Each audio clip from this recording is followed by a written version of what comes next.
Hello friends, welcome to toppers world. 2ാം ക്ലാസ്സിലെ കൂട്ടുകാരുടെ മലയാളമാണ് നമ്മുടെ ഇന്നത്തെ ക്ലാസ്. നമ്മുടെ മൂന്നാമത്തെ പാഠം നാടിനെ രക്ഷിച്ച വീരബാഹു. അപ്പൊ എല്ലാ കൂട്ടുകാരും ഫസ്റ്റ് ചാപ്റ്ററിന്റെയും ഒന്നാമത്തെയും രണ്ടാമത്തെയും ചാപ്റ്ററിന്റെ യൂണിറ്റ് ടെസ്റ്റുകൾ ചെയ്ത് കാണുമല്ലോ. നമ്മുടെ മൂന്നാമത്തെ ചാപ്റ്ററിന്റെ യൂണിറ്റ് ടെസ്റ്റ് ആണ് നാടിനെ രക്ഷിച്ച വീരബാഹു എന്നുള്ളത്. നമ്മുടെ 3rd ചാപ്റ്റർ ആണ്. അപ്പൊ നമ്മുടെ ചാപ്റ്ററിന്റെ ക്ലാസ്സുകൾ കണ്ടു കാണുമല്ലോ അല്ലെ. നമ്മുടെ നാടിനെ രക്ഷിച്ച വീരബാഹുവിന്റെ ടെക്സ്റ്റ് ബുക്കിലുള്ള എല്ലാ ചോദ്യത്തിന്റെ ആൻസേഴ്സ് നമ്മൾ ചെയ്യുന്നുണ്ട്, ക്വസ്റ്റ്യൻസും നമ്മൾ ചെയ്യുന്നുണ്ട്. നമ്മൾ 2 ക്ലാസ്സുകളായിട്ടാണ് നാടിനെ രക്ഷിച്ച വീരബാഹു എന്ന ചാപ്റ്ററിന്റെ ക്ലാസ് അപ്ലോഡ് ചെയ്തിരിക്കുന്നത്. കാണാത്ത കൂട്ടുകാരുണ്ടെങ്കിൽ തീർച്ചയായും കാണുക. ഫുൾ ടെക്സ്റ്റ് ബുക്കിലെ എല്ലാ ചോദ്യത്തിന്റെ ആൻസേഴ്സ് നമ്മൾ ചെയ്തിട്ടുണ്ട്. അപ്പൊ ഇന്ന് നമ്മൾ നമ്മുടെ മൂന്നാമത്തെ പാഠത്തിന്റെ യൂണിറ്റ് ടെസ്റ്റ് ആണ് ചെയ്യാൻ പോകുന്നത്. 30 മാർക്കിന്റെ 30 മാർക്സിന്റെ ക്വസ്റ്റ്യൻസ് ആണ് ഉള്ളത്. ഓക്കെ, 2 മണിക്കൂറാണ് സമയം. അപ്പൊ എന്ത് ചെയ്യാ, കറക്റ്റ് ആയി ചോദ്യം വായിച്ചിട്ട് ഉത്തരം എഴുതുക. അപ്പൊ നമ്മുടെ പാഠത്തിൽ നമ്മൾ പഠിച്ചതുമായി ബന്ധപ്പെട്ട ചോദ്യങ്ങൾ തന്നെയാണ് ഉള്ളത്. നമുക്ക് ക്ലാസ് സ്റ്റാർട്ട് ചെയ്യാം. ഒന്നാമത്തെ പ്രവർത്തനം എന്താ? ഫസ്റ്റത്തെ പ്രവർത്തനം 1, കത്ത് തയ്യാറാക്കാം. ആരെഴുതുന്ന കത്താന്ന് നമുക്ക് നോക്കാം അല്ലെ. കത്താണ്, ലെറ്റർ ആണ് ഇവിടെ തയ്യാറാക്കാൻ പറയുന്നത്. പെരുവയറൻ രാജാവിന്റെ അസുഖം മാറി. അപ്പൊ ആരാ പെരുവയറൻ രാജാവ് എന്നൊക്കെ എല്ലാ കൂട്ടുകാർക്കും അറിയാലോ അല്ലെ. പാഠം വായിച്ച കൂട്ടുകാർക്ക് അറിയാം ആരാണ് പെരുവയറൻ രാജാവെന്ന്.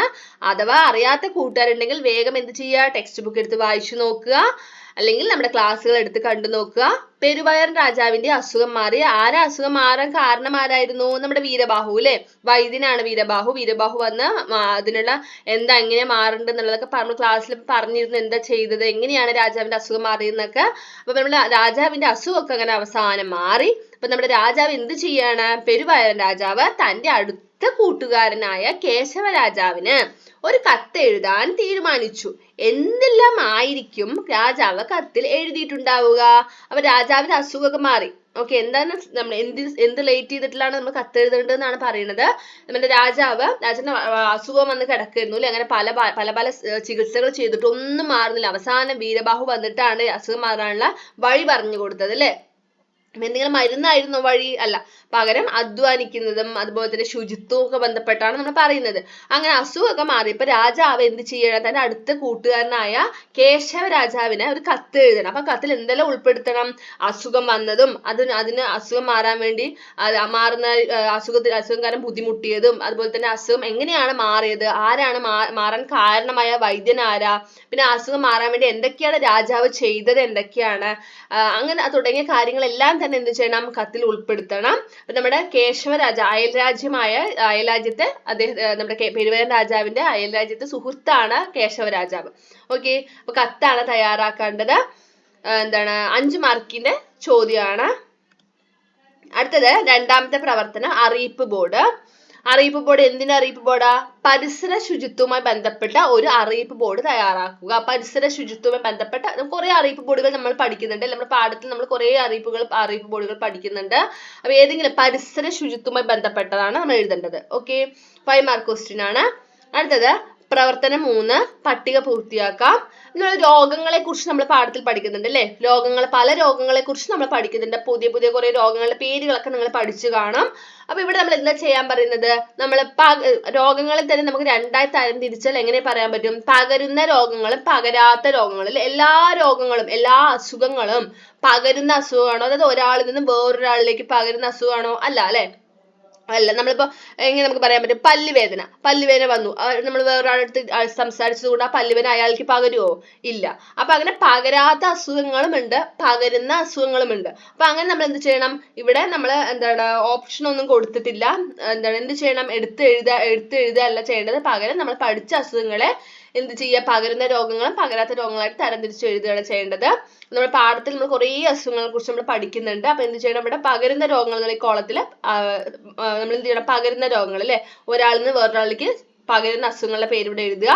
ഇവിടെ പകരാത്ത രോഗങ്ങളുടെ പേര് എഴുതുക. ഇവിടെ ഒന്ന് എഴുതിയിട്ടുണ്ട്. പകരുന്ന രോഗങ്ങളിൽ നമ്മുടെ എലിപ്പനി എഴുതിയിട്ടുണ്ട്. പകരാത്ത രോഗങ്ങൾ വയറുവേദനയാണ് എഴുതിയിരിക്കുന്നത്. അപ്പൊ ഈ ടേബിൾ എന്ത് ചെയ്യണം? ഈ പട്ടിക കംപ്ലീറ്റ് ചെയ്യുക. അതാണ് പ്രവർത്തനം 3, 5 മാർക്കിന്റെ ചോദ്യമാണ്. അടുത്തത് 4ാമത്തെ പ്രവർത്തനം നോട്ടീസ്. ഒരു നോട്ടീസ് തയ്യാറാക്കാനാണ് പറയുന്നത്. എന്തിന്റെ നോട്ടീസാണ് നമുക്ക് നോക്കാം. എന്താ നോട്ടീസ് എന്നൊക്കെ നിങ്ങൾക്ക് അറിയുന്നതല്ലേ? എല്ലാ സ്കൂളിൽ നമുക്ക് സ്കൂളിൽ നിന്നൊക്കെ നമുക്ക് ചിലപ്പോൾ നോട്ടീസ് ഒക്കെ കിട്ടും അല്ലേ? PTA മീറ്റിംഗ് നടക്കാൻ പോവാണെന്നൊക്കെ പറഞ്ഞിട്ട് നോട്ടീസ് ഒക്കെ കിട്ടാറില്ലേ? അല്ലെങ്കിൽ ഇതുപോലെ എന്തെങ്കിലും എവിടെയെങ്കിലും ഉത്സവം നടക്കാൻ പോവാണ്, അല്ലെങ്കിൽ എന്തെങ്കിലും കടയുടെ ഉദ്ഘാടനം, ഇതിനൊക്കെ നമുക്ക് നോട്ടീസ് ഒക്കെ നമ്മൾ എന്തായാലും ഏതെങ്കിലും ഒക്കെ നോട്ടീസ് ഒക്കെ കണ്ടവരായിരിക്കും. അപ്പൊ ഇവിടെ നമ്മൾ നോട്ടീസ് എഴുതാനാണ് പറയുന്നത്. എന്തിന്റെ നോട്ടീസാണ്? നിങ്ങളുടെ സ്കൂളിൽ ഭീകരൻ എന്ന പാവനാടകം നടത്താൻ തീരുമാനിച്ചു. നോട്ടീസ് തയ്യാറാക്കുക. അപ്പൊ നമ്മുടെ ഭീകരൻ എന്ന പാവനാടകം നമ്മുടെ പാഠത്തിൽ നമ്മൾ പഠിക്കുന്നുണ്ടല്ലേ, എന്താ പാവനാടകം എന്നൊക്കെ എല്ലാ കൂട്ടർക്കും അറിയാലോ അല്ലെ? അപ്പൊ പാവനാടകം, ഭീകരനാണ് നമ്മുടെ പാഠത്തിൽ പഠിക്കുന്ന ഒരു പാവനാടകമാണ് കേട്ടോ ഭീകരൻ ആ പേര്. അപ്പൊ ഭീകരൻ എന്ന പാവനാടകം എവിടെ നടക്കാനാ പോകുന്നത്? നമ്മുടെ സ്കൂളിൽ വെച്ചിട്ട് നടത്താൻ പോവുകയാണ്. അപ്പൊ അതിനെ ഇൻവൈറ്റ് ചെയ്തിട്ട് അല്ലെങ്കിൽ ഇങ്ങനെ നടത്താൻ പോകുന്നുണ്ട്.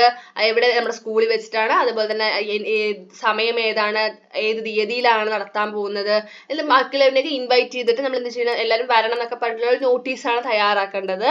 അപ്പൊ നോട്ടീസ് തയ്യാറാക്കുമ്പോൾ എന്ത് നമ്മൾ എഴുതിയിരിക്കണം? തീർച്ചയായിട്ടും എന്തിന്റെയാണ് നോട്ടീസിൽ ഒരു തലക്കെട്ട് വേണം അല്ലെ? ഒരു ഹെഡിങ് വേണം.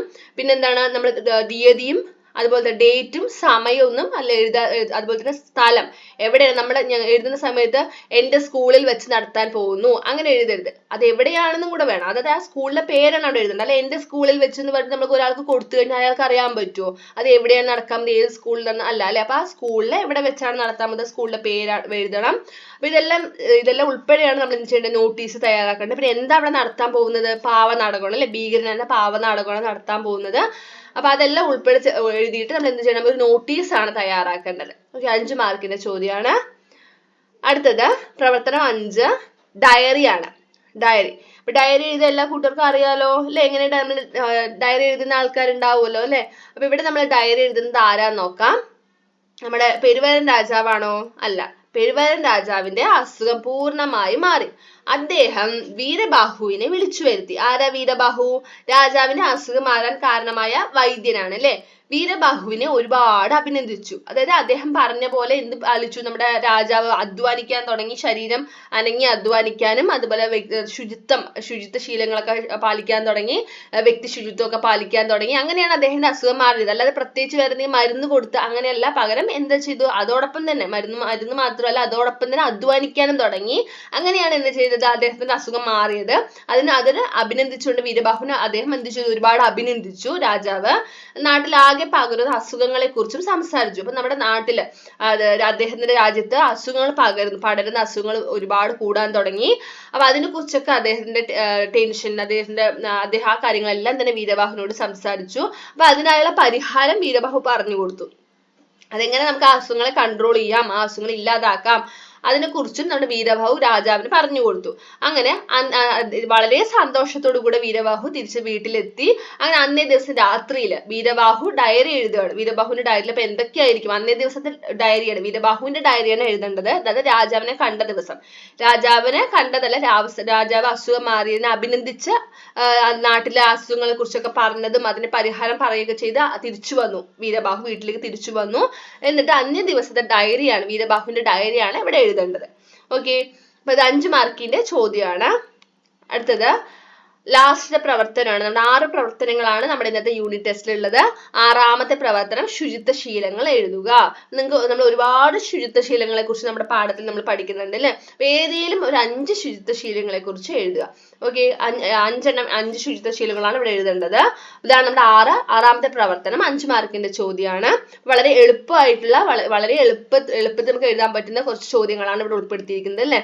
അപ്പൊ ഇന്നത്തെ ക്ലാസ് എല്ലാ കൂട്ടുകാർക്ക് ഇഷ്ടമായില്ലേ? എല്ലാ പ്രവർത്തനങ്ങളും ചെയ്തു നോക്കുക. നിങ്ങൾക്ക് എന്തെങ്കിലുമൊക്കെ സംശയം ഉണ്ടെങ്കിൽ എങ്ങനെയാണ് ഇത് എഴുതേണ്ടത്, അല്ലെങ്കിൽ എന്താണ് ഇവിടെ ആരാണ് പെരുവരൻ രാജാവ് എന്നൊക്കെ അറിയാത്ത കൂട്ടുകാർ ഇപ്പോഴും ഉണ്ടാവും. അങ്ങനെ അറിയുന്നില്ലെങ്കിൽ നമ്മുടെ ക്ലാസ്സുകൾ എടുത്ത് കണ്ടു നോക്കുക. എല്ലാ ക്ലാസ്സിന്റെ ലിങ്കും നമ്മൾ ഡിസ്ക്രിപ്ഷൻ ബോക്സിൽ കൊടുത്തിട്ടുണ്ട്. എല്ലാ സബ്ജക്റ്റിന്റെ ക്ലാസ്സിന്റെ ലിങ്കും ഡിസ്ക്രിപ്ഷൻ ബോക്സിലുണ്ട്. അപ്പൊ ഇന്നത്തെ ക്ലാസ് ഇഷ്ടമായ ലൈക്ക് ചെയ്യുക, അതുപോലെ നിങ്ങളുടെ കൂട്ടുകാർക്ക് ഷെയർ ചെയ്യുക. നമ്മുടെ ചാനൽ ആദ്യമായി കാണുന്ന കൂട്ടുകാരാണെങ്കിൽ സബ്സ്ക്രൈബ് ചെയ്യുക. താങ്ക്